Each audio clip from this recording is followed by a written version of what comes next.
Madame, Monsieur, bonjour, nous sommes le 14 avril 1900.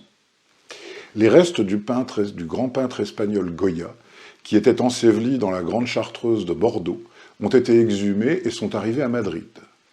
On discute maintenant sur l'endroit où ils seront définitivement déposés. Les habitants de Saragosse réclament le cercueil, Goya ayant été leur compatriote. Les autres demandent qu'il reste à Madrid où il a vécu et exécuté ses chefs-d'œuvre et qu'il soit enterré dans la chapelle de Saint-Antoine de Floride, placée sur les bords du Manzanares et dont le plafond fut peint par lui. Plusieurs cités de Grèce se disputaient l'honneur d'avoir vu naître Homère, plusieurs villes espagnoles s'arrachent celui de conserver les cendres de Goya.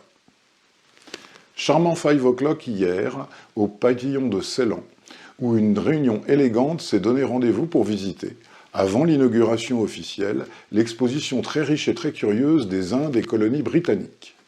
L'exposition de Ceylan, très coquette dans son ensemble, sera un des clous de la section indienne, dont la splendeur orientale vous transporte dans un véritable pays de rêve.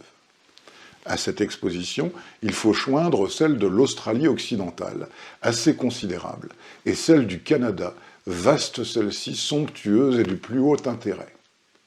L'exposition de l'île Maurice est assurément une des plus curieuses et des plus attrayantes des colonies britanniques aussi. Bonne journée, Madame, Monsieur, et à demain.